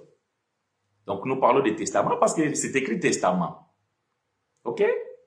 Donc, nous parlons aussi de l'alliance parce que c'est écrit l'alliance. Mais l'alliance et le testament, c'est la même chose. Même, on peut ajouter pacte. OK? On peut appeler testament, on peut appeler pacte, on peut appeler alliance. Quand nous lisons la Bible, donc nous allons voir la Bible dit, donc dans Hébreux chapitre 9, verset 15 en descendant, la Bible nous dit qu'un testament n'est valable que lorsque donc le testataire meurt. Donc c'est la Bible qui parle de testament. Donc voilà pourquoi nous aussi parlons de testament. Là où la Bible il a dit alliance, mais nous savons que nous parlons l'alliance ou le testament, c'est la même chose. C'est comme par exemple quand Paul va dire dans 2 Corinthiens chapitre 3, il va dire que quand vous lisez l'Ancien Testament ou quand vous lisez Moïse, donc Moïse et l'Ancien Testament, c'est la même chose, ou la loi. Donc, ce sont des termes interchangeables. Donc, l'alliance, testament, pacte, ce sont des termes interchangeables. Donc, nous pouvons parler de l'alliance ou nous pouvons parler du testament. C'est une question tout simplement de la langue française. Donc, la langue française, elle nous est donnée comme ça. Un seul mot peut nous dire beaucoup plus de choses et nous pouvons résumer beaucoup de choses à un seul mot. Donc, nous parlons du testament parce que la Bible en parle. Nous parlons de l'alliance parce que la Bible en parle. Mais c'est la même chose. L'alliance ou le pacte ou le testament, c'est la même chose. Donc, l'ancienne alliance a été inaugurée par le sang. La nouvelle alliance aussi devait être inaugurée par le sang. Donc, la mort. Donc, tu vois, ça revient à la même chose. Donc, l'Ancien Testament a été inauguré par le sang. Le Nouveau Testament a été inauguré par le sang. Donc, ça revient à la même chose. Voilà. Bien-aimés frères et sœurs, des questions, il y en aura toujours. Vous pouvez continuer à les poser. Je reçois des notifications. Je réponds quand je peux. Personnellement, directement, par peut-être un enseignement ou par un entretien avec vous. Donc, je réponds aux questions. Donc, si vous avez des questions, vous pouvez aller commenter tout simplement dans l'enseignement.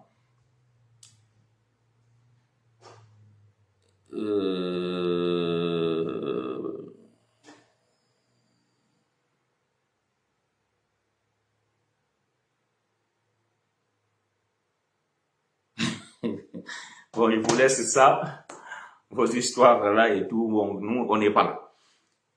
Voilà donc, bien aimés frères et sœurs, nous allons mettre point virgule ici.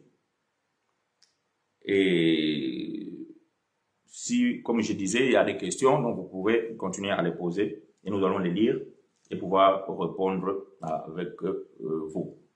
Maintenant, nous allons rendez-vous dimanche prochain, même chaîne, et que l'Éternel nous soit favorable.